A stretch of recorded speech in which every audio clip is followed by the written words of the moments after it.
Okay, I am recording this meetup. All right, I'm Eversley. See, I started trading back in 2005. Started like a lot of people, signed up for a class and spent what, $3,000 for that first trading class. It was like a 2-day workshop. And we learned that when we see, it was myself and Becky, we both went to that workshop.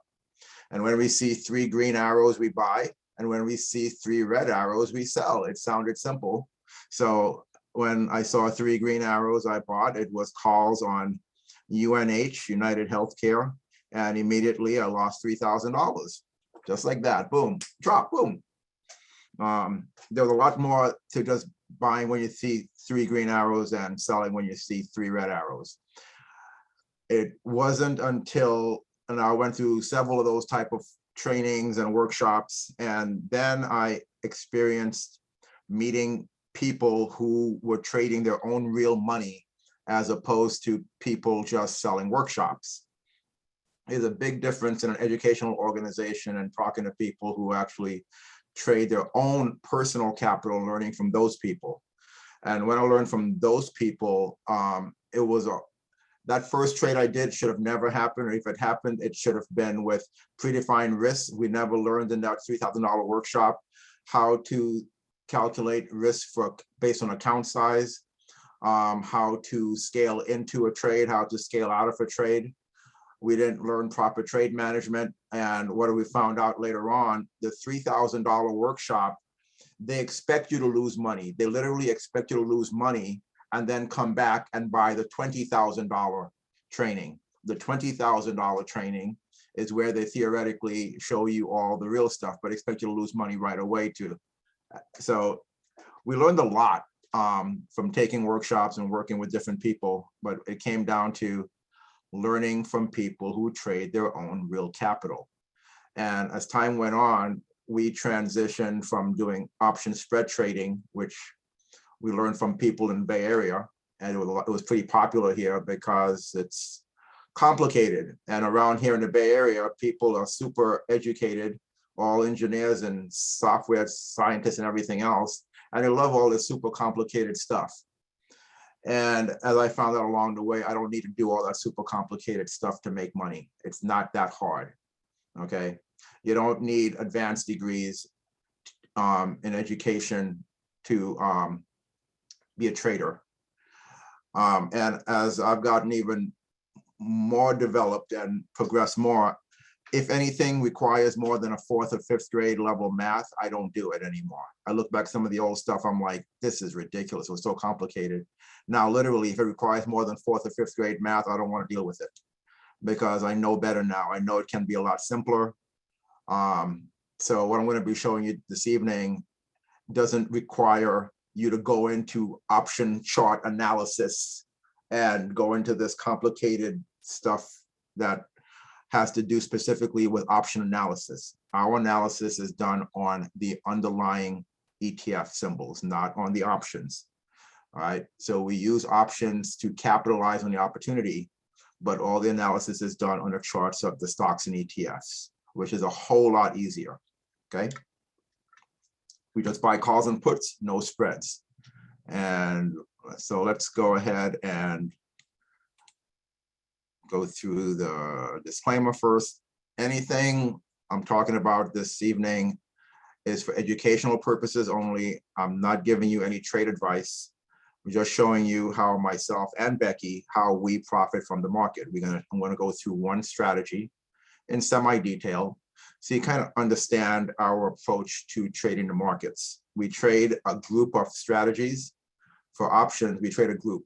We will have some trades where you can buy the bottom, some trades where you get in as the trend is being established, some trades you get in after you have a market has proven itself to be bullish or bearish, then you get in. One of the strategy we're going to be going over this evening is one that you get into a bullish market after it's proven itself to be bullish.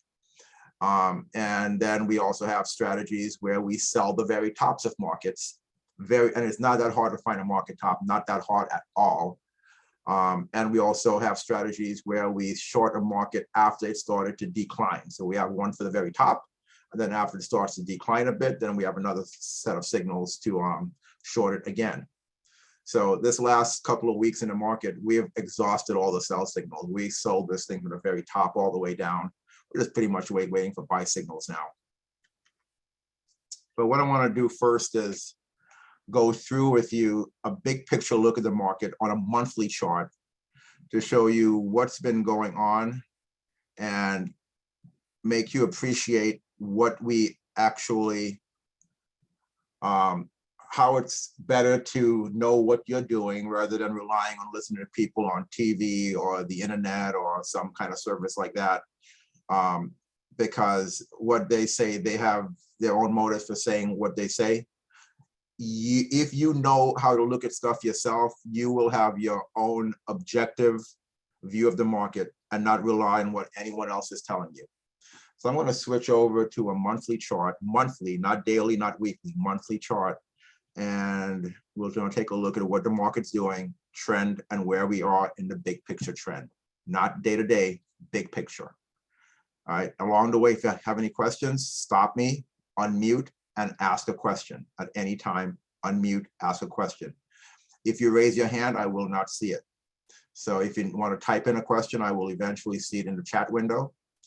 And also, if you look in the chat window, there's a link there for where the handouts are at. So if you look in the chat window, there's a link for the handouts. It's on that website page. All right, and let me just show you real quick. You should be seeing my website here. Here is the handout for the meetup. It's right here. Just download the PDF. And that's on the link is in the chat window. All right, I'm going to switch over to live charts now. And then we're going to, from here on in, we'll look at the charts and then we'll look at some more specific things related to this strategy. But first, the big picture. So I'm going to change the share to the chart. All right, what you should be seeing now is a chart of the monthly chart of S&P 500, the SPY. And I'll show you what I look for the big picture. This blue line is a 40-period simple moving average. And where the crosshairs are at right now, take a look at the data window here. This is 2004. Since 2004, we got a breakout above the 40. And we have been trading S&P above the 40. It is all the way until the debacle in 2007 and 2008, when the market got crushed. Market got crushed in 2007 and 2008. The bottom was in 2009, rallied, and we back up above the 40-period moving average. This is a monthly chart. Every candle is 1 month. Okay, so we go forward. This is monthly chart of the S&P. Every couple of years, we will pull back and retest the 40. Okay, this after almost a year, it pulled back, retested the 40, kept going. Couple of years go by, several years go by, pulls back. We have a massive uptrend, massive uptrend going on. Pulls back, retests the 40, continues on in the trend. Keep going on. Pull back. Every couple of years, retest the 40, continue on the trend. Pull back, retest the 40, close below for a whole 1 month. This was in 2020 with the pandemic, when things were shutting down in February and March. Then massive drop followed by massive rally the next month. Back above the 40. This trend is strongly in place, this massive uptrend since 2009. Continue on. Here we are now. This last couple of weeks, last couple of months, this is January 2022, we've been pulling back. Right about here is where the experts tell you we've just dropped 10%, we're in a bear market. and they try to freak you out, don't be freaked out, okay?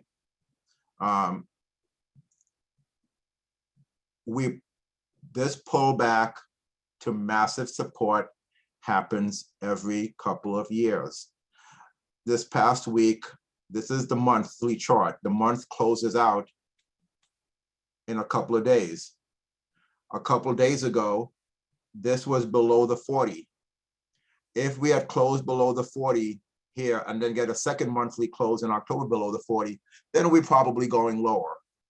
I sent out in my daily emails of trade candidates that there's a really good chance we're going to see a rally this week. We're seeing the rally this week. I expect the markets to close back above the monthly 40 by Friday. It's already above the monthly. It was down here a little while ago. This is the S&P. Let's take a look at the Nasdaq. QQQ. Right now, the Nasdaq is still below the 40. Good chance we're going to get a little more rally going on, going into the end of the week. Okay, we're just kind of chopping sideways here for the last few months, just going sideways, sideways, sideways, sideways the last few months. And a good chance we're going to close back above. Let's take a look at the Dow, DIA. Once again, there's a monthly chart, not daily, not weekly. Right now, the Dow is below the 40. Okay, so if we did close below the 40 and we get a second consecutive close in October below the 40, we're probably going to pull back deeper. But right now, really good chance we're going to, even if we close below into the end of the year, a nice rally that goes on, staying in the trend. But the trend has not been broken since 2009. We get periodic pullbacks in very short term on maybe the daily charts. But if you look at the big picture, we're in a massive uptrend, okay? So don't be freaked out by stuff they say on television. When literally you'll have a couple of days, the market will drop 10%, then they'll say, we're in a bear market now. And then what would happen? It goes back up, bear market's over. Then it'll drop right here. They'll say, we're in a bear market again. So every time the little 10% move up or down, they'll say, we're in a bear market. Then it'll go back up. Then it'll come back down, bear market again. And it just, so don't get caught up in the stuff you hear on TV. So good to know the big picture, and I use the uptrending 40. And we have strategies to trade off the monthly chart also for long-term investors. Meaning people who are smart and patient buy when the market pulls back to this level. All right, so let's go ahead and switch over to what we're going to look at this evening. Let's see, Ichimoku Red Meter. All right, so what we're looking at this evening is one of our Ichimoku strategies. And let's see. All right. So tonight we're going to look at the Senku strategy and the cloud, Ichimoku Cloud. This is a bullish cloud, bearish cloud, bullish cloud. Okay. In the Ichimoku terminology, this is the Kumo. The Kumo is the cloud. All right. The bullish Kumo, bearish Kumo, bullish Kumo, the cloud for short. Okay. And they call it a cloud mostly because of the imagery it creates when these lines cross and create that vision. It just looks like a cloud. All right. Up until now, do we have any questions whatsoever? Anything at all whatsoever, feel free to unmute, ask it, or type it in. And please pull out a calculator, because I'm going to be asking you to give me some numbers a little bit later on, so have a calculator ready. Anyone? All right. Okay. So the cloud. In a bullish cloud, this upper line of the cloud is Senku span A of the bullish cloud. Or the lower part of the cloud, of the bullish cloud, is Senku span B. Span A, span B. When span A crosses below B, it forms the bearish cloud. When span A crosses above B, it forms the bullish cloud. Again, the top line of the bullish cloud is Senku span A. Senku span A, when it crosses below the lower line, which is span B, it forms the bearish cloud. When span A crosses back above span B, it forms a bullish cloud. And every time it crosses, it forms a new bullish or bearish cloud. Okay. What we're looking at in this strategy are these crossovers. And if you take a look on the data box, it will show you the values. Sometimes it's too close to see with your eyeballs. So we'll make sure we look at the numbers. So what I'm looking for is a bullish crossover of the cloud, of the Senku span A crossing above Senku span B. You will find this indicator on pretty much every single broker platform or analysis platform. This is available every place for free on every platform. Okay. All right. So on this day, if you take a look at the data box, the value of span A is less than the value of span B, looking at the data box. On this day, the value of span A is less than the value of span B. On this day, the value of span A is greater than the value of span B. So this is our crossover day. Okay, this is what we're visually looking for. We're looking for span A to cross over span B. This is something you can write a scan for, or just simply use your eyes and look at it. Look at the charts each day. I'm going to, a second. If you were doing your daily review of the list of ETFs, which we trade, let's see, 366.37 did not cross over. So if you take a look, this would be what you see one day. You see it 366.67. It looks like it might cross. Nope, it didn't. Span A is still below span B. So one more day goes by, and you see, hey, span A is now above span B. So this is what we would see on the chart. Span A crossed over span B. That's our bullish crossover. Okay. That is visually what we are looking for. Now, we also use this red line, the Chiku, as a concept, and it has to be above a certain level several days back. I'm not going to go into that all detail right now, but there's only one confirmation for this trade. It's the two lines crossing and the Chiku. Okay, that's it. When we see that happen, now is when Becky becomes really, really important, because she maintains the stats for what happens when we see that crossover happen with the Chiku confirming.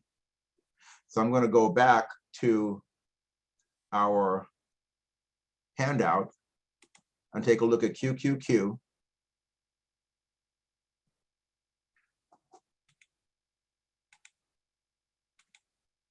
All right. So here is a sample trading plan. We're looking at the Senku span A crosses above span B. So that's visually what we look for. Chiku is going to be used to confirm the trade, and after that, it's buy the options and then manage the position. A lot of detail here, which I go over during one-on-one coaching sessions. But bottom line is going to be the very first in the money call option. 99% of the time is the first in the money call option, or right at the money. But here's the important thing: we need to be able to make this work. The stats. So what Becky does is maintain a list of every trade date which has been valid for 28 different ETFs in over 20 different sectors for multiple strategies. This is one of the strategies that she maintains a stats for. And we try, like I said, we share a group of strategies together. No one strategy gives you everything you need forever, for everything. This particular strategy is good for trends that have already been established, that you're looking for a continuation move on.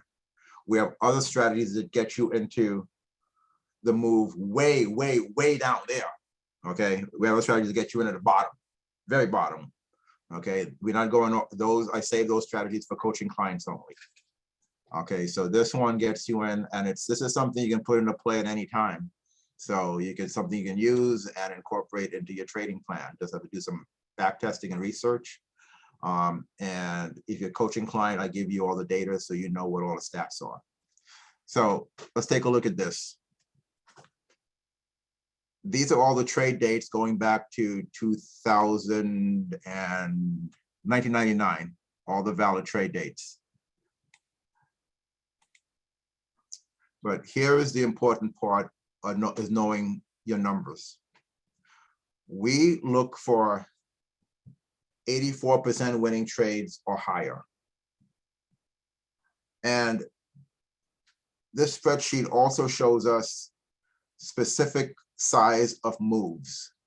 How big a target do we want to use? The bigger a target the bigger a move you want the underlying stock to make, the less of a probability is going to get there before the option expires, worthless, okay?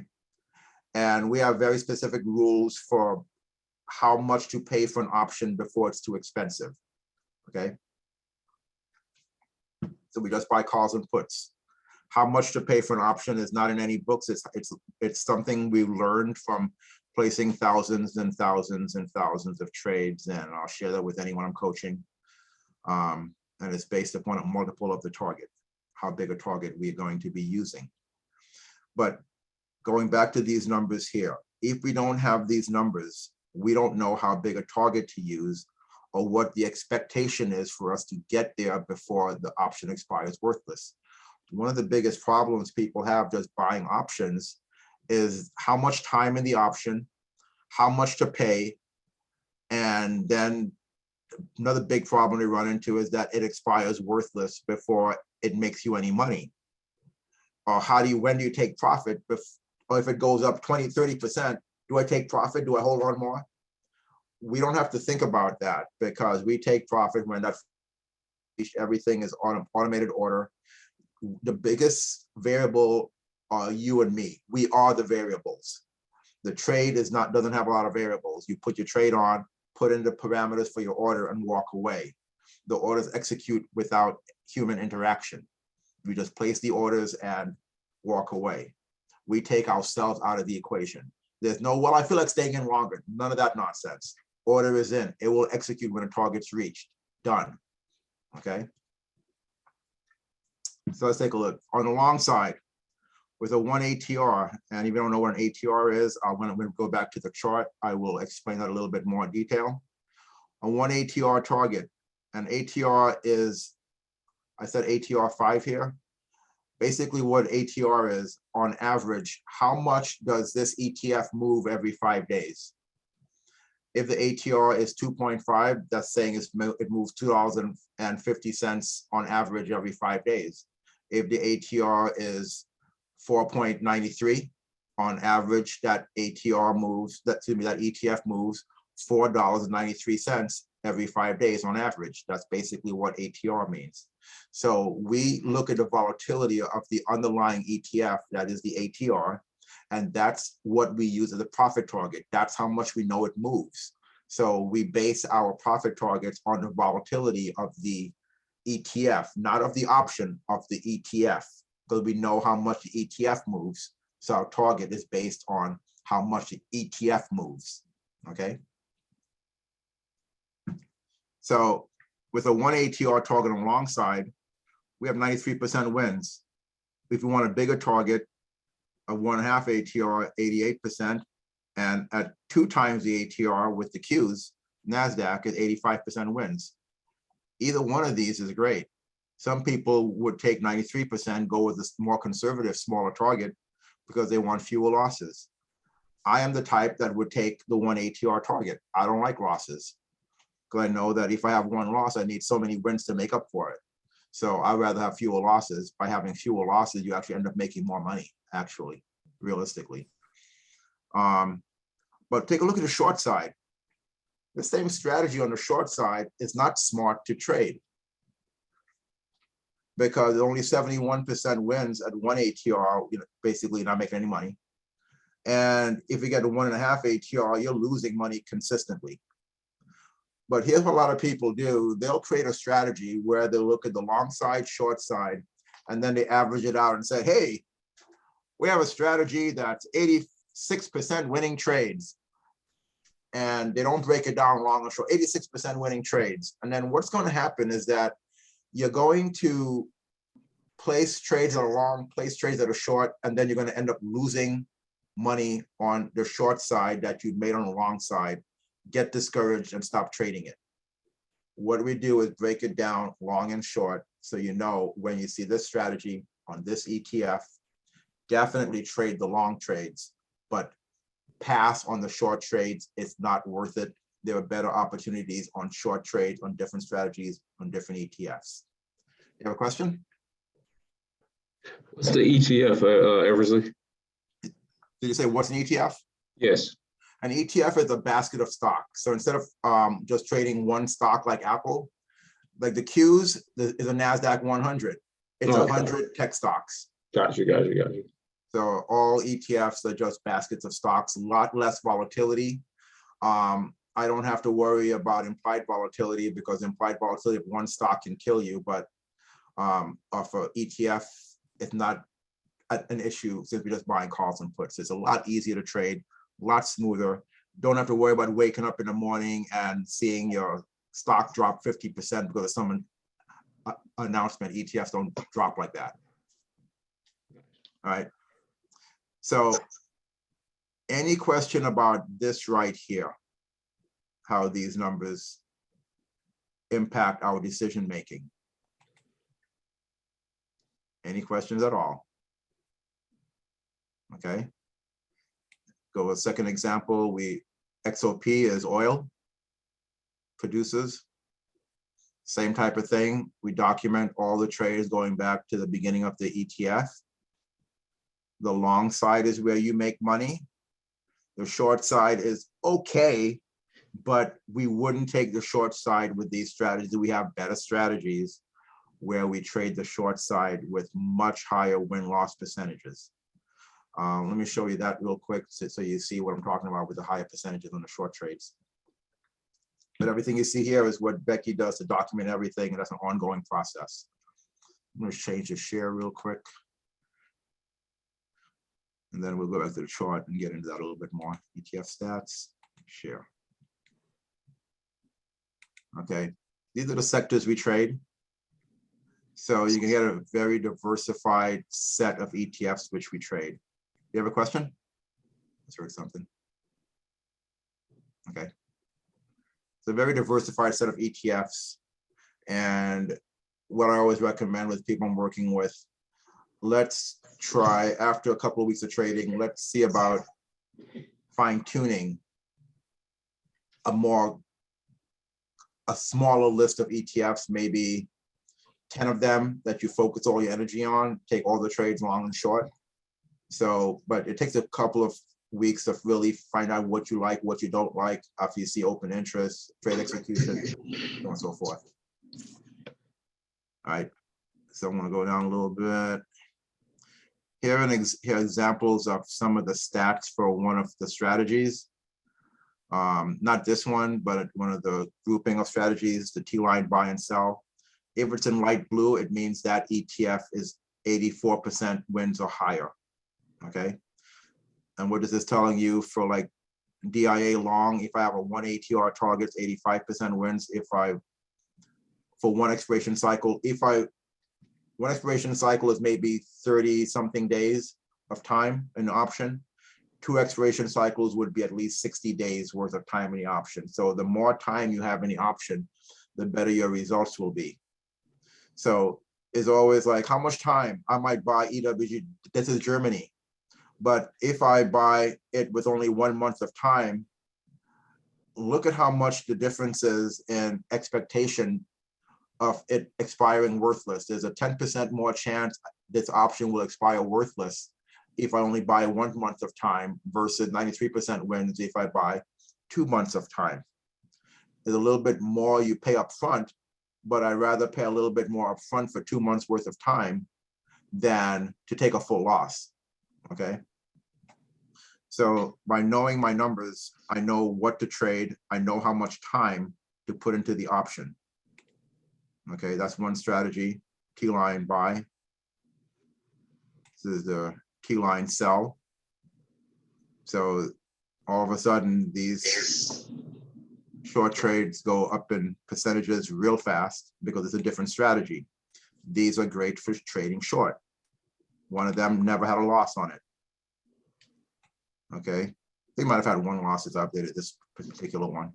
D-hook buy, same thing. Here is one expiration cycle, two expiration cycles. Once again, move from 80% to 85%. Just by going having more time. I usually choose more time rather than less. Factors can impact you whether you choose 1 month or 2. It depends on your size of your account. If you have less money, you might choose less time because it costs less. So those are the variables that impact your outcome of your trades also. Basically, the more money you have, the better results you can get because you can afford to buy more expensive stuff, which will give you better results. So that's the way it is. Keeping going, another one of the strategies. This is one of our strategies of buying market bottoms, is hook. One of our longest ones. We trade the longest of all the strategies. Still one of our best ones of buying market bottoms. We're looking for that one to become valid pretty soon. And this is the one for market tops. This is the one where we short market tops. This one will find every single market top with this strategy, okay? So this is the one that we caught all the tops several weeks back and just traded this baby down, all the way down. But we caught the very, very tops of the market before volatility made all the put options really expensive. This is literally the very tops of the market with this strategy. It's not that hard to find a market top. All right. Any questions on any of this so far? Anything at all whatsoever? I'm going to switch back to the chart. Yeah, let me ask a question here Yeah. on that. I see all these ETFs and everything. Yeah. So all of those individually traded, or are they traded as a group? Okay, so the strategies are traded as a group. So there's 6 strategies, okay? So you might get this group of ETFs, depending on your personal situation, you cannot trade all of these ETFs. If you, let's say, only have a $10,000, $15,000 account, you cannot trade DIA, you cannot trade QQQ, you cannot trade SPY. They're too expensive for the account size. However, you can trade other ones. You can trade XLI in place of DIA because it's 90-something% correlated to the Dow Jones. You can't trade everything. So we pick and choose. Some of them, depending on you might have 8 trades valid tomorrow. When you go through, you might see one where you have to go out 4 months to find a good option, and it's just too expensive 4 months out when you really want 1 or 2 months out. So reality will reduce which ones you actually choose, okay? But I recommend narrowing down the list of 20-something ETF down to maybe 10 to 15, which you focus on. And if you narrow it down to 10 to 15 you focus on, then you'll tend to see really, really good results, because to get the best results, you want to be able to take every trade valid on an ETF. Not just jump all around, because you won't have enough capital to take every single trade. There are 20 to 40-something valid trades every month. You can't take them all. But if you have a narrowed down list of ETFs, which I work with you on, then that might narrow it down to maybe 10 to 20 trades every month that become valid, which you can take every trade and get the best results. But So- if some people try to trade them all, there's at least 1 or 2 people I know I've worked with that's try to take every single trade. And they'll have 30, 40 trades going on at the same time. And guess what? They end up losing money. Yeah. They don't lose money because the trades went wrong. They lose money because they lost track of what they were doing, what they were managing, and allowed winning trades to become losing trades because they forgot to put in stop losses and so on and so forth. It just becomes too much to manage day to day. It's just overwhelming.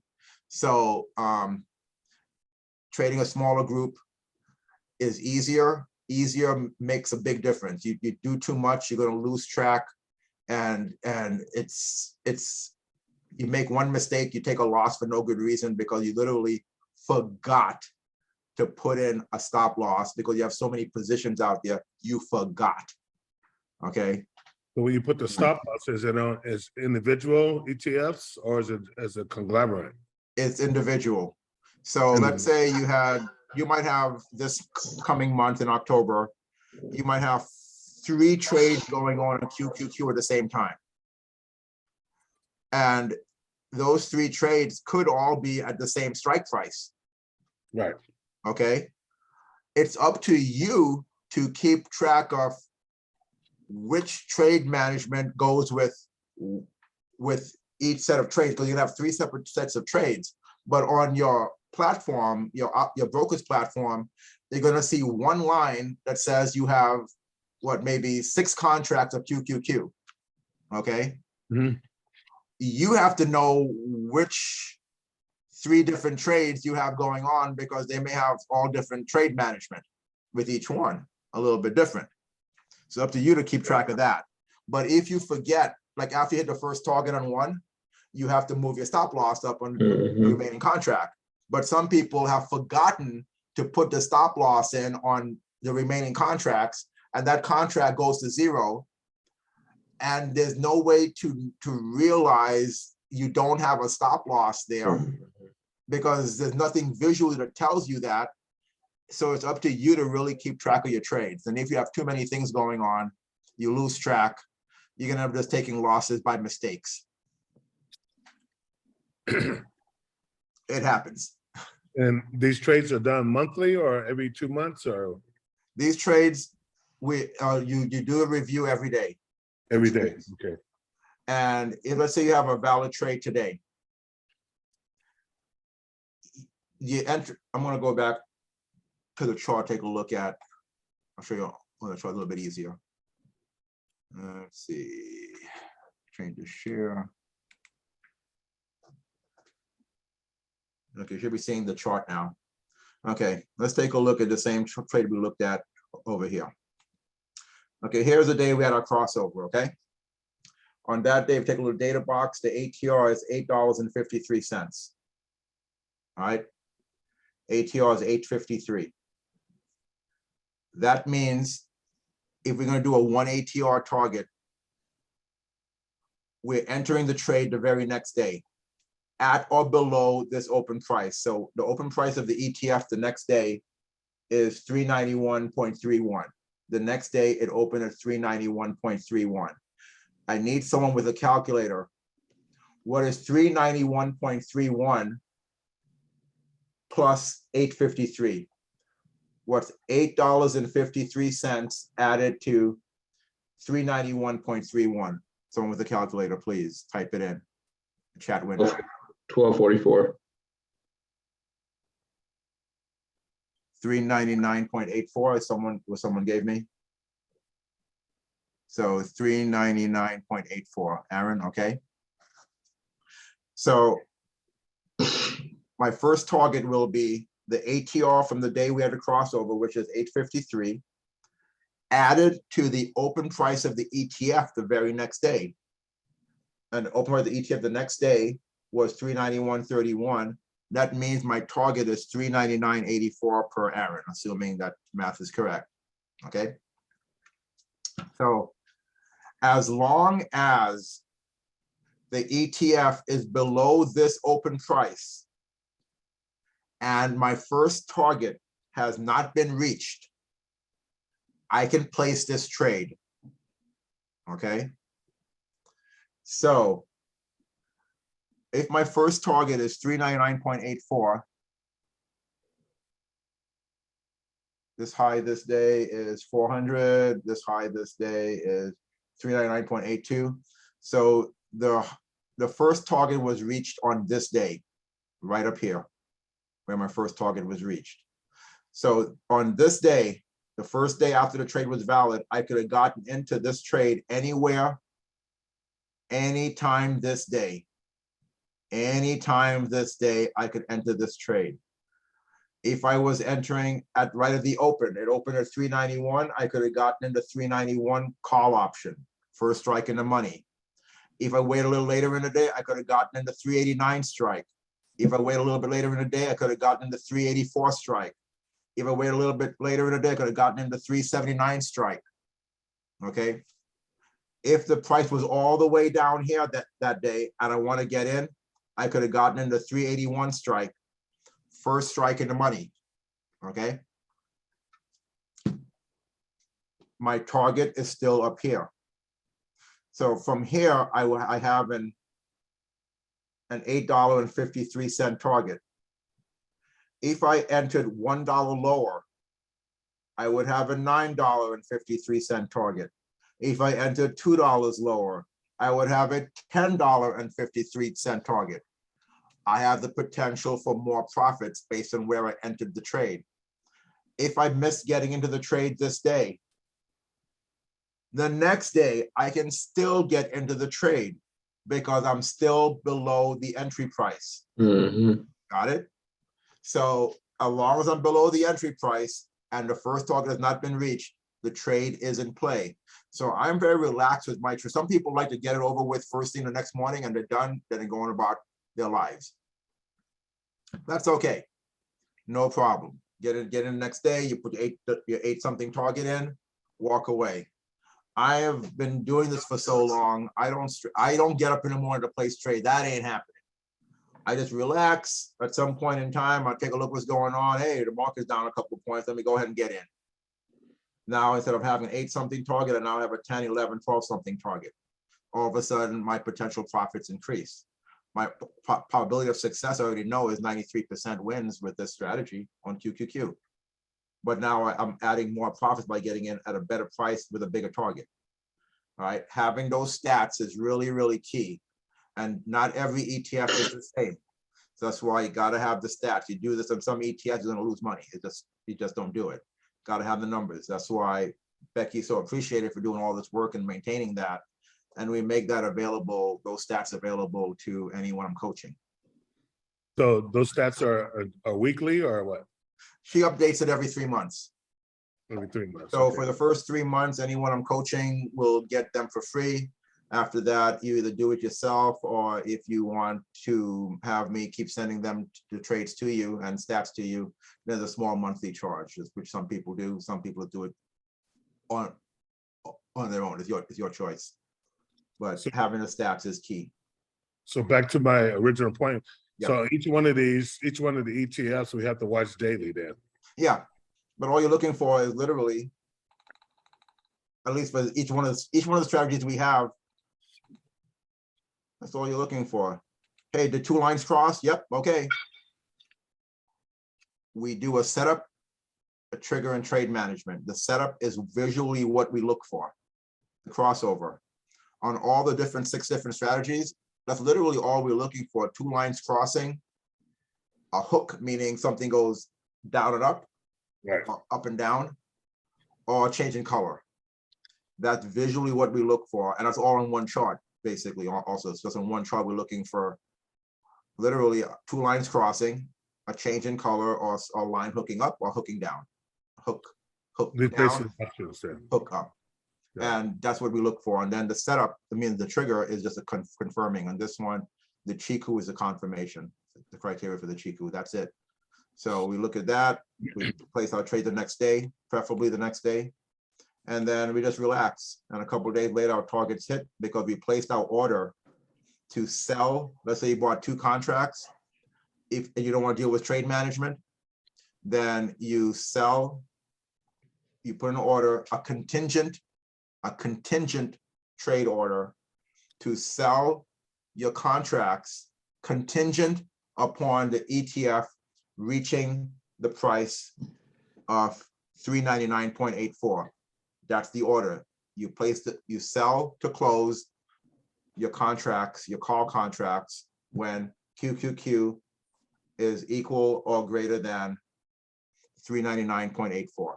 Yeah, And good till canceled, walk away. That's Okay. it. good. Thank you. And if you just do that and nothing else, that some people will trail stops, manage positions, but if you did nothing but exit a whole position at the first target, you're looking at a 10 to 20% annual return on account. That's risking 2% of account per trade. If you do the trailing stops and put in the more time and effort involved, then you are looking at the 20 to 40% annual type return. That requires more work. You don't get 20 to 40% annual return on account. That's risking 2% of account per trade without doing more work. And just to show you how those numbers play out, a couple of years back, one of my coaching students was so proud of his trades that we took him from losing money consistently. He's one of the first people that really got me. I used to have, basically, I've been doing workshops locally for some trading groups, for 3 local trading groups since 2007. But it was about 8 years ago that one of the guys in the group approached me. He said he'd been watching me for years and he's just been losing money. Can I coach him? I'm like, okay. Now I've helped certain co-workers. I worked at Lockheed for many years and I helped a whole bunch of co-workers at Lockheed learn how to trade. But I'd never done that for basically someone I didn't know. So this person approached me and we took him from losing money very consistently to being a very consistent, profitable swing trader. He was so happy with what he did that when I did a presentation, he actually did a presentation with me and showed his live trades.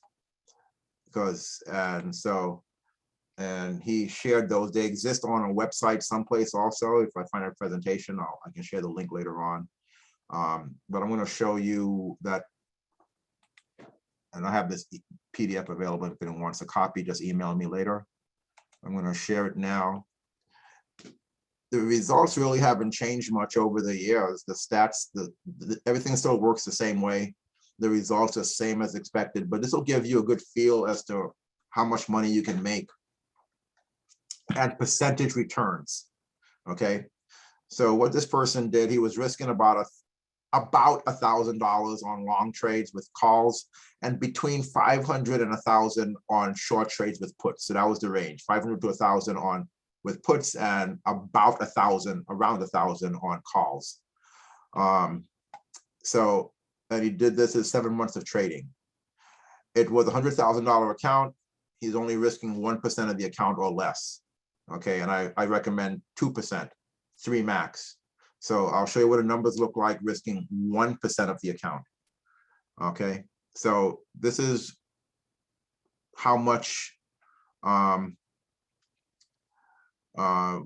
this is the profit or loss, percentage return, and how many days the trade took. Okay, how many days he was actually in the trade. Okay, so the key is here, you have to understand, it's not up to you, any of us, to dictate to the market what we think we should make. We just position ourselves to accept whatever the market gives us. Okay, if it's meant to be a 50% return, it'll be a 50% return. If it's meant to be a negative 2% return, it'll be a negative 2% return. If it's meant to be a 12% return, it'll be a 12% return. We don't dictate to the market what it should give us. We just position ourselves as traders in a way that we can capitalize on the market movement with a certain expected probability of success. That's what we do, okay? So we don't dictate the market, we just position ourselves. We go through this, and so you see the percentage returns on each trade, and money adds up quickly. Such a high win percentage, because I think he went above 84%. He did like 87% wins or higher was what his level was. And you can do that. You can say only take trades 86% or higher, and all of a sudden your 28 ETFs will actually narrow down to maybe 20 ETFs or 18 ETFs just by doing that, by saying you want a higher than 84% wins. And then this is what he did. He actually went with a higher than 84% wins. He just didn't have any losses. Right? But you take a look at the percentage returns, and he was very, very good at following rules for the most part. And whatever the outcome was, that was the outcome. If it's meant to be a 1.2% return, it's a 1.2% return. There are people who would see this and say, well, I'm only up 20 bucks. I'm just going to break even. So I'm going to hold it a little bit longer, see if I can make some extra money. That is the kiss of death right there. That's how to take a 1.2% return and turn it into 100% loss, because you can't follow your own rules. That's why we follow rules and put in stops at certain times after the first target. We protect profits, we maximize profits on trailing stops. But once we get past that first target, stops are in place. Okay, that's so important. And that first target order has to be in there. Once again, all the percentage returns, small loss. Some people would, I know at least one person who is on this meetup right now, and they had a trade like this, and they were trying to hold it till it went back positive. And they were holding it, it's going to go back positive, then I'll close it out because it was an error. They actually made a mistake, and it had gone negative, and they were going to hold it till it went positive to close it back out. It never went positive. So they turned a $20, $30, $40 loss into a full-on full loss. Okay, so you don't do that. If you make a mistake, get out right away. More percentage returns. Very consistent. Like I said, you don't know what'll be the big wins. You just trade everything the exact same way. Trade everything the exact same way. This is 7 months of trading. And I always say October through April is the best, most profitable time. This was also October through April trading. Just saying. This is when we actually make the most money. So this is the best time to get into this. So Okay. why is it between October and the best time? Because we get certain seasonal trends. They could be bullish or bearish, but this is when we get the market trending. It could be strong trend up, strong trend down, doesn't really matter, but it trends, baby. End of the year, beginning of the year, big time trends, especially going into December. There's a lot of institutional manipulation because institutions need the markets to end a certain way, usually bullish. There'll be a drive to push higher, and we're in that big uptrend. Really good chance we're going to be seeing a rally into the year. Really good chance. This year, seasonally, the markets have done everything I expected to do. There has been no real surprises. It's been gone sideways when we expected to. It's trending when it was supposed to. So, but if you know seasonality, you know the market's doing exactly what's expected. No big deal. It might freak people out that don't understand seasonality. But even I have a set of seasonal charts I also have access to. But if you look at the seasonal charts, you're like, wow. And I'm going to be talking about some of that at our next meetup also for the end of year trading. So, is it busy around that time, Eversley, because of it's around the holidays and the beginning of the year where tax season? Is that why the market pushes up?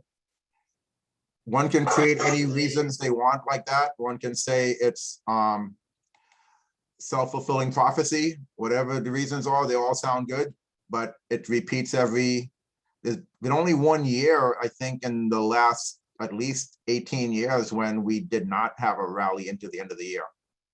Okay. 1 year. And I showed some people, I'll talk about that maybe next time at the next meetup, because the next one's dealing with end of year seasonals. But here is what the numbers look like, 1% of account. And after, of course, there are eventually a couple of losses. This is like godlike trading, okay? Eventually reality kicks in, a couple of losses happen, and the P&L came out to 15 to 1 means it's $15 made for every $1 lost. That's what this means. This is unreal, okay? That's not normal. You can't maintain that. Eventually losses happened, and it came back down to more like 5 to 1, meaning $5 made to $1 lost. Okay, $5 made for every $1 loss. That's more high end. That's still very high end, but not like 15 to 1. That's just ridiculous. You cannot maintain 15 to 1. So if you look at these numbers here, at 2% of that's $36,000. At 3% risk, you're looking at 40-something thousand dollars on a $100,000 account. And pull that down maybe a couple thousand to account for the 3 to 1 deal. So you can, with a $100,000 account, you can actually make a nice income. I've had some people I've talked to, I've asked them, okay, with a $100,000 account, how much would you expect to make in a year? And I've had people basically tell me, well, 500,000. No, you don't make 5 times your account value by trading. Can you? Yes, it's called gambling. It's called let it ride. Okay. The same way you can make a lot of money doing that, that's just pure straight up gambling. You can also lose your whole account in 1 or 2 trades. So yes, you can have massive gains but by gambling your money away, or you can trade like in a professional, orderly manner, make money consistently in an expected way every year, or you just gamble and have fun. So I know a lot of people who just want to gamble and have fun. Okay, great. But if you want to make money consistently and be consistently profitable, that's a whole different approach. This is how we trade to make money consistently by following rules-based trading. Okay. And these numbers are very realistic. I said this comes back down a couple losses, and this comes back down to 5 to 1. And that's extremely, extremely good. 5 to 1, extremely good. All right. So I'm going to switch back to the other share. And anyone who wants a copy of this PDF with those trades, just email me later and I'll send them to you. Like I said, this person made those available. So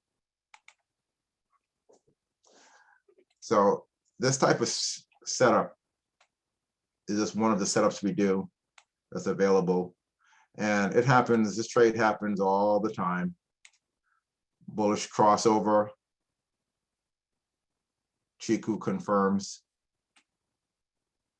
Over here, we had a bullish crossover, but the Chiku did not confirm. The Chiku had to be above the cloud. It did not confirm this trade. So here we had a bullish cross. Okay. I think it would have been a good trade anyway, but the Chiku was not confirming, so we did not take this trade. This red line has to confirm the trade. It did not. That's why you'll see on our spreadsheet. Just 1 second. If you take a look at the spreadsheet, there is no QQQ trade on 9/1 because the Chiku did not confirm. Okay. Or else we might have had a problem because it just been going down. The last one we had was here's a bullish cross. The Chiku did not confirm, or else it would have been not optimal for us. Okay.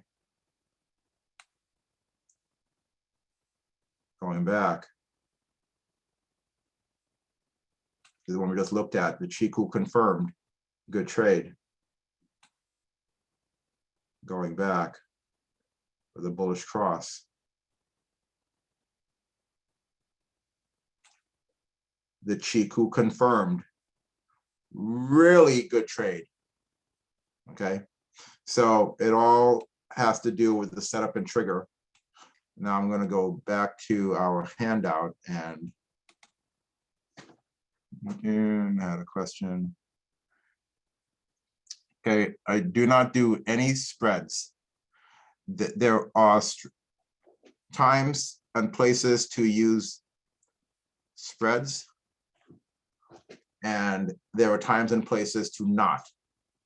Doing a spread on these directional strategies would be the textbook example of choosing the absolute wrong type of option strategy to trade these directional trading strategies with any of the Donchian strategies we do or the Ichimoku strategies we do. Putting a spread trade on would be the absolute wrong choice. Okay. And how I know that also, what I used to do years ago was give all these strategies to the best spread traders who I know. Some of you know them as people like PJ and a few other people, PJ Scardino and a few other people.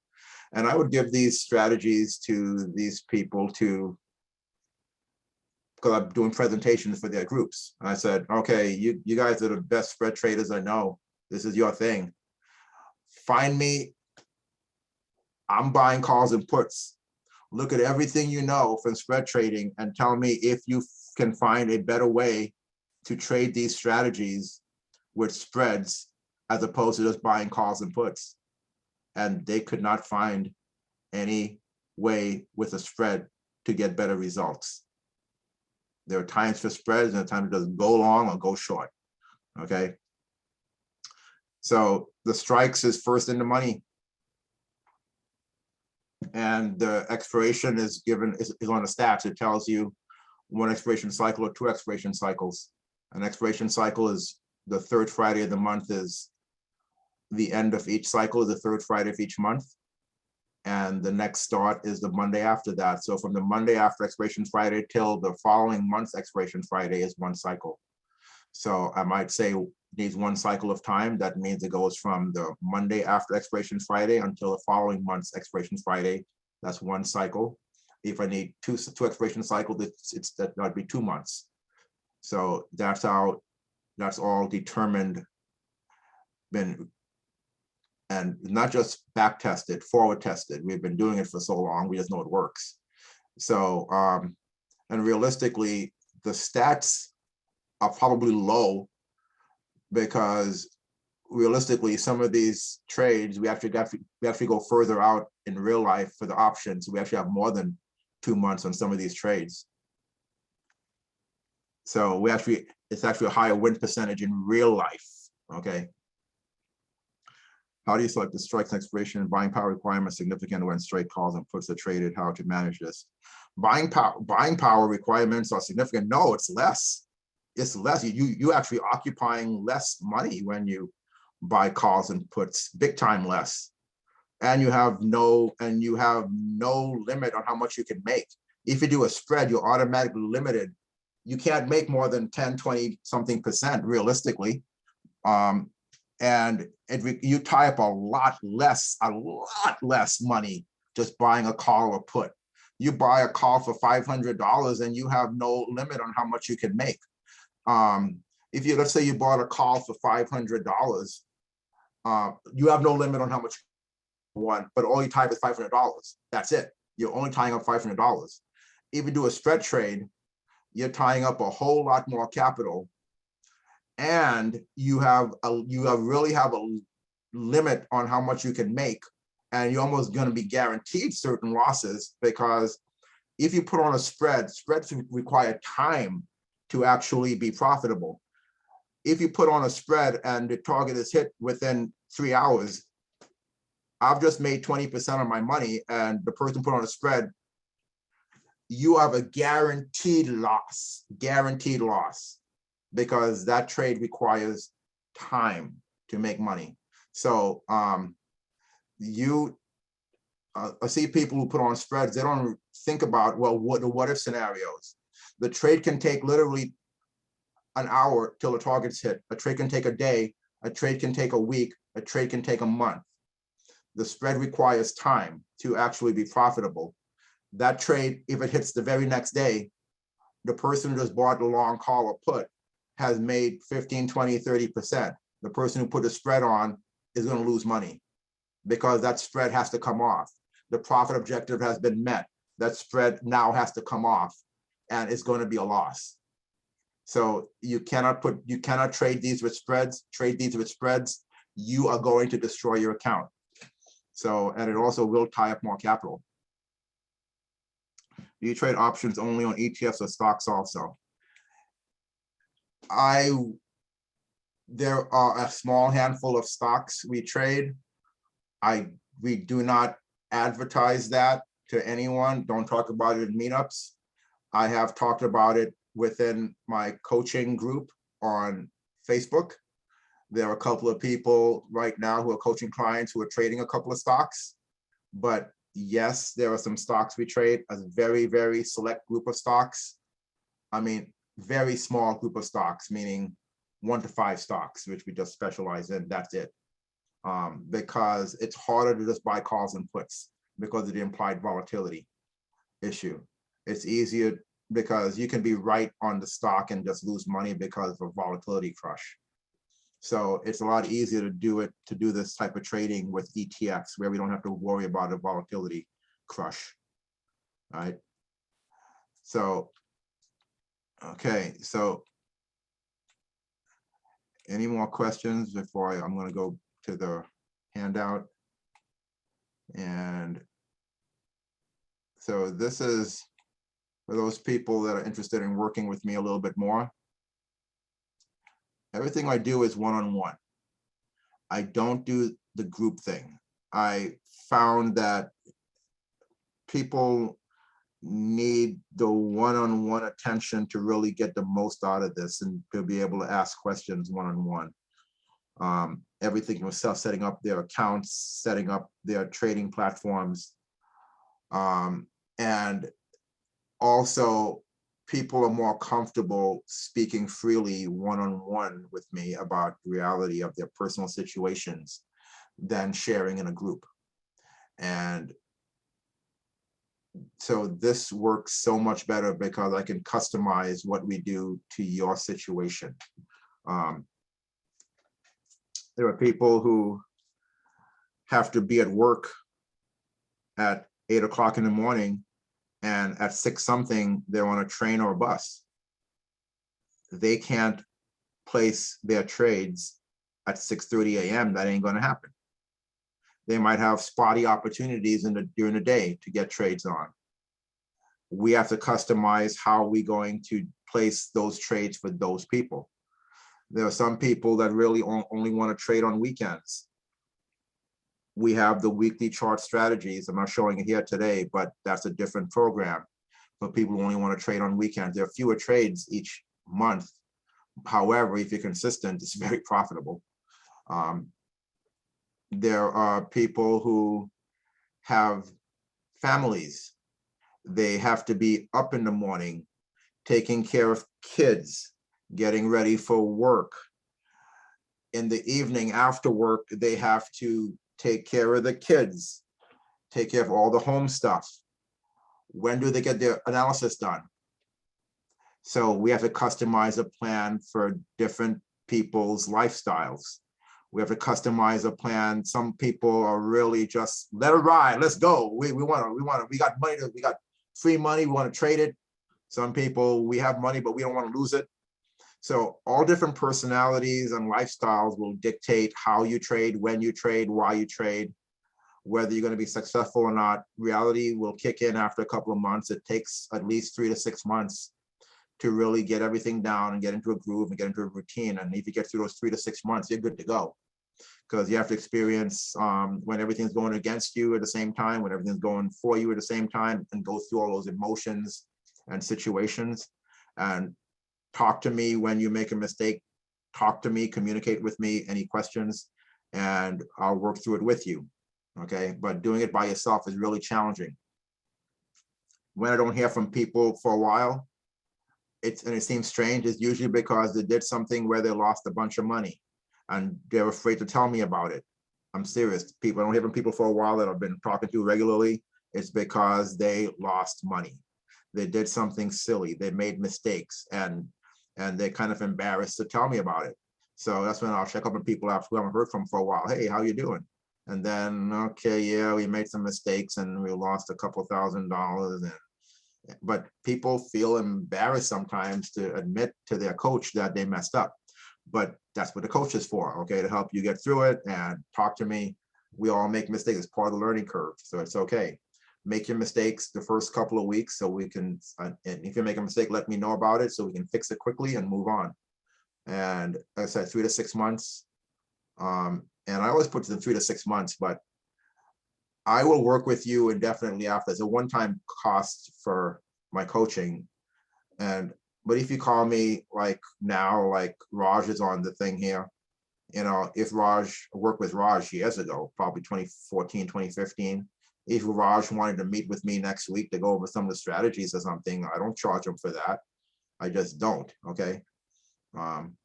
So that's why I try to keep it pretty much one-on-one. Everyone's different. Some people need more time. Some people get it real quickly. Some people need a little more help one-on-one with certain concepts. Some things that's complicated for one person is easy for the other person and vice versa. One strategy, I tell people, as long as you encounter 5, you can do this trade. And some people will get it like that. Some people was like, have a tough time with it. I'm like, wow, okay. But that's no until you sit one-on-one with the people, and then I make sure everyone understands it.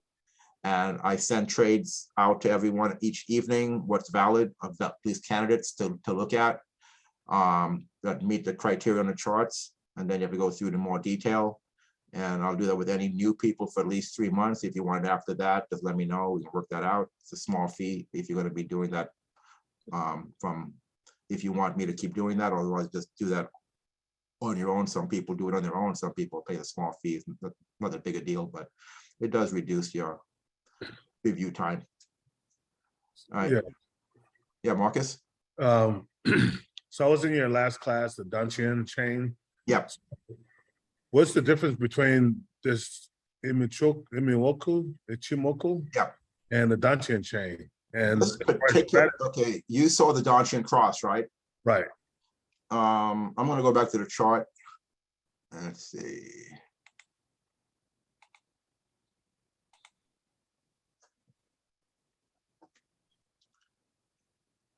Share. Because in this option, you have the choice of using both or one or the other. You trade whatever's valid. Oh, I see. So let's take a look at this chart right here. Okay, I'm going to scroll back a little bit. Okay, so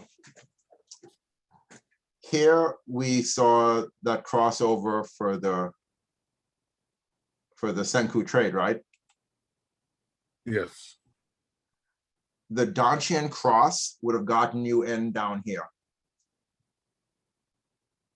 Higher. Lower, way lower. Oh, yeah. So the Dantian cross would have happened down here someplace to write this all up. The Senku gets you into a trend that's already been established. That's the difference between the two strategies.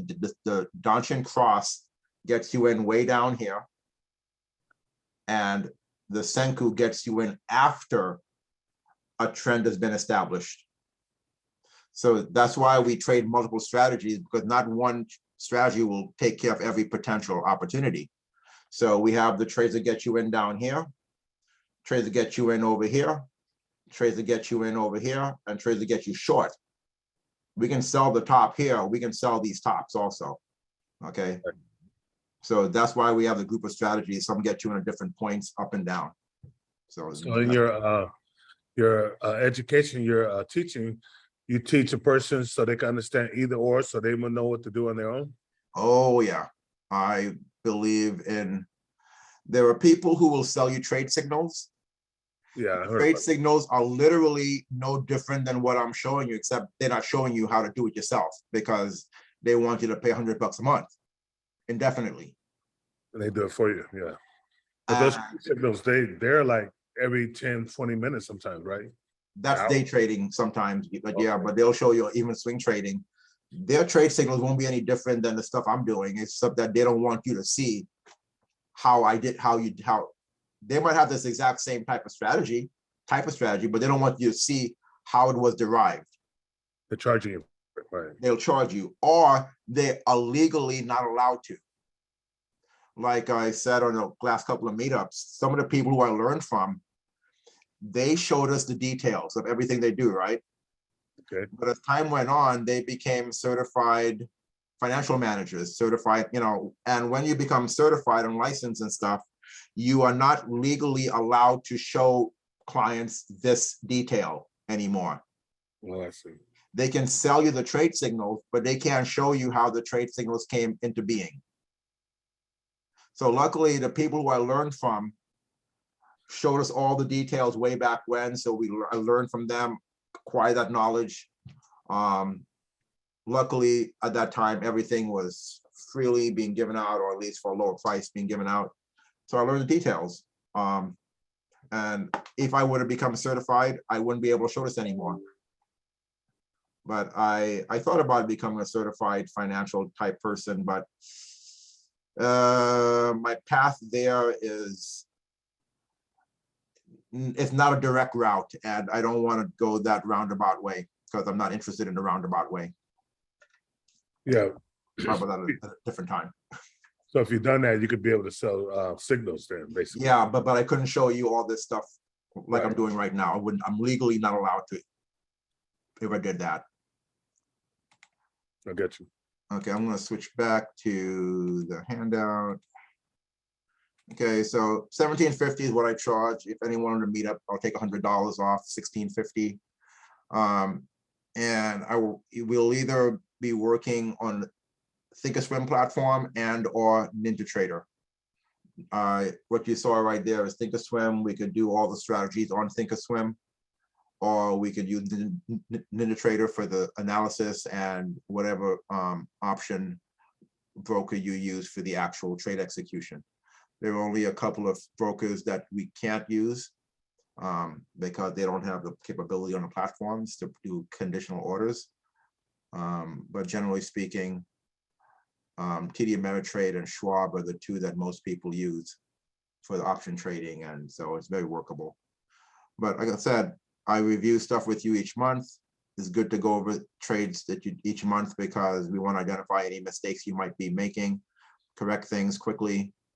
All the details are on the handout, also on my website. You go to the behind scenes website. I'll put the link in there on the, okay, so Control C. I'll put the link in to the chat window. That's where all the different programs are. We have the combined futures and options also. It's on the handout, but here are the daily chart strategies, the one we just went over, and I showed you. Full options program includes the weekly chart strategies and market internals. There's a lot more in there. And then whether you're a beginner or you have some experience, I will work with you to get it going. If the more experience you have, the faster we can get you going. So the less experience you are, it will take a couple of weeks to really get it just right before you place a trade. They want you to kind of understand things first. It'll take a little while to go through that. But either way, if you're experienced, we just move at a faster pace. If you have some experience trading options. If you've never traded option, we'll try to get there quickly because, like I said, this is the time of year to be ready. The market's been going down.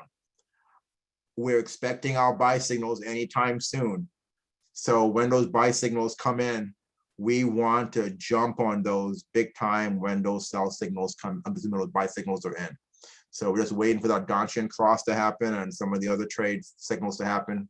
There's some you haven't seen, like the market internals have already happened. We're just waiting for the market to turn up now.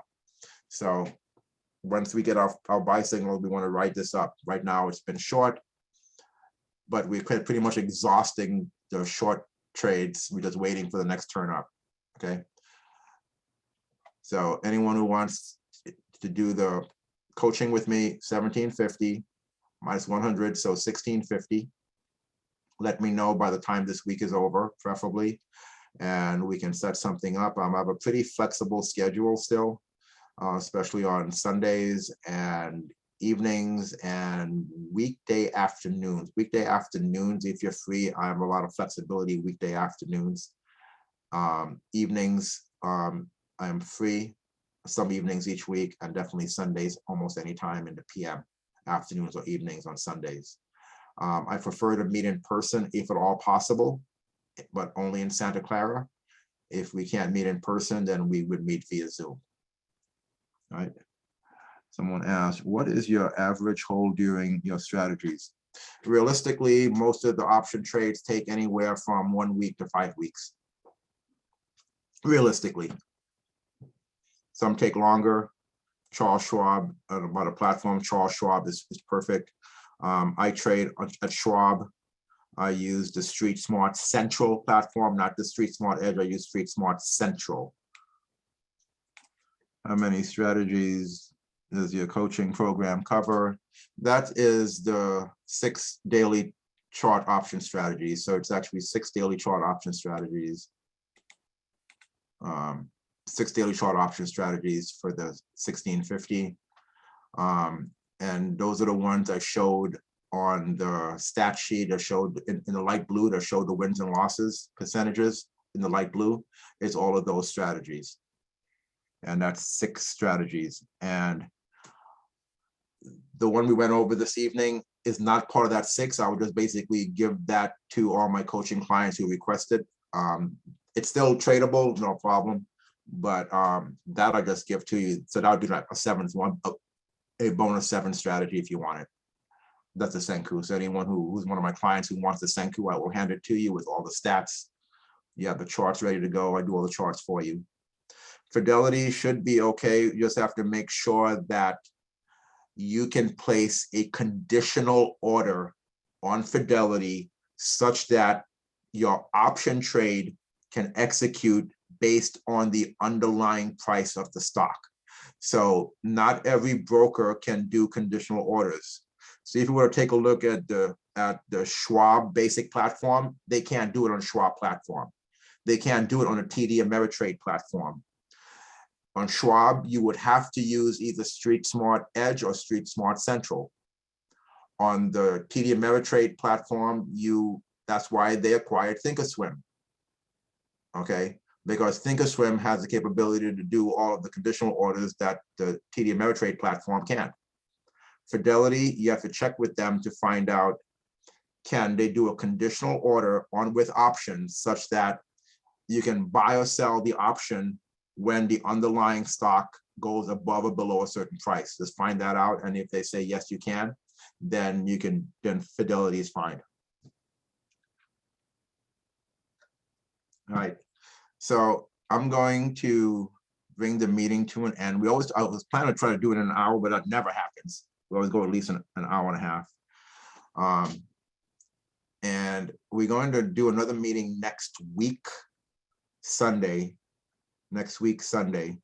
and that one's going to go over, take a look at the end of year seasonal pattern and looking for buy signals in the end of year seasonal patterns, and some of the history of that.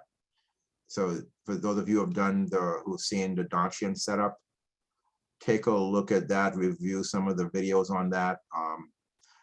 If you're interested in doing the coaching with me, now is really the best time to get it going. There is no better time than right now, because we want to try to capitalize on the end of year strategy, on the end of year trends, and try to trade it up. Whether it's going to be up or down, we want to be in it at the end of the year. Okay, another question. When you say set up the charts, do you mean TOS trading grid with indicators and study pre-configured? Yes. So you can either use the TOS grids, which I give to you, or you can do NinjaTrader if you want to use the NinjaTrader platform instead of TOS for the analysis. But yes, the TOS grids are pre-configured just like the one I was using.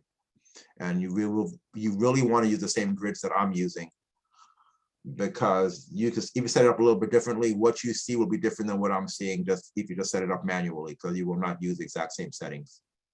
Can you automate strategies to scan for setups that fit the criteria? If you know how to write simple scans, absolutely. Whether the Donchian setups, which I know you've seen, or the Ichimoku, we scan for the Ichimoku setups on a different platform, but yes, you can write scans for those. Those are pretty straightforward to be able to narrow down those. Absolutely, you can write a scan. And we do scans for the Ichimoku strategies also. All right, I'm going, let's see, do we have any more questions for this evening? Feel free to email me. Feel free to call me. All my information is on the handout. The link for the handout is in the chat window. I'll put it up there one more time for anyone who might have missed that.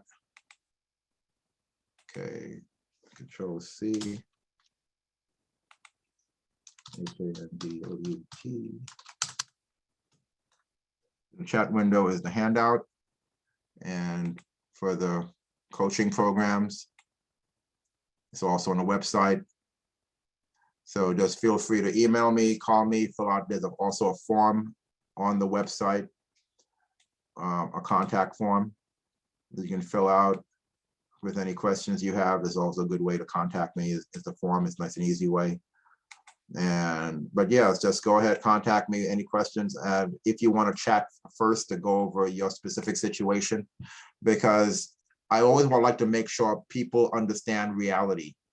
There are some people, their personal whole situation just and expectations are not realistic. So I want to make sure you have realistic expectations, so that when you go into this with eyes wide open, you know exactly what to expect, realistic time zone, time frame to expect it in, and that what you want to do is achievable given your personal situation. An example of that, if you only have a $3,000 account, you cannot do this. It doesn't work. It will not work. You cannot do anything with a $3,000 account with any of these strategies whatsoever.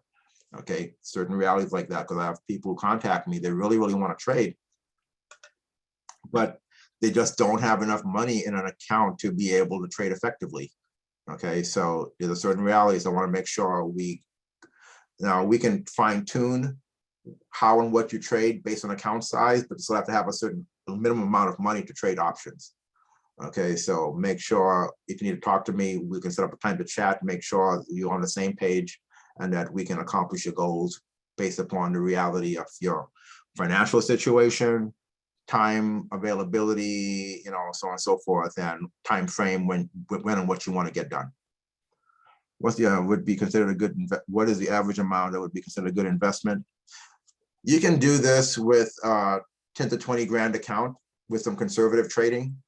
10 to 20 grand is really the minimum to be able to do any kind of trading. With a 10 grand account, you still can't trade SPY, DIA, and QQQ. They're just too big for the account.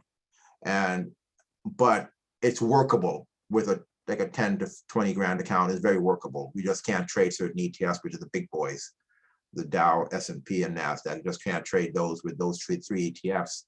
But they all have smaller siblings that you can trade in place of them, so that's okay.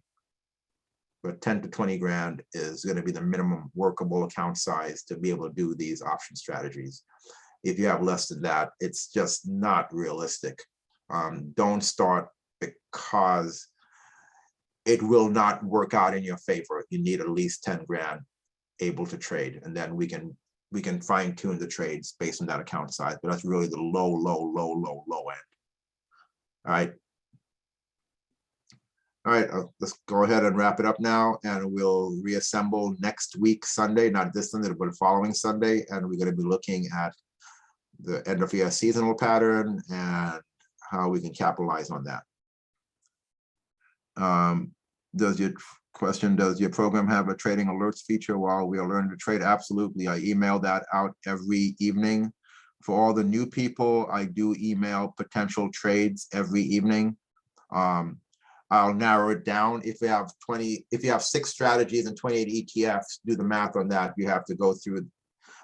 Number one, I will teach you how to go through that very quickly in about 10 minutes, but I'll also send out an email with you to you, at least for the first 3 months, showing you what we found as candidates. And that might narrow down, you know, several bunch of candidates down to maybe 3 or 4 potential trades that you have to go into detailed review on. But yes, we send it out every evening for candidates or trading alerts. Absolutely. All right. Wrapping it up now. I'll see you guys in a week and a half on Sunday afternoon. All right. Thank you.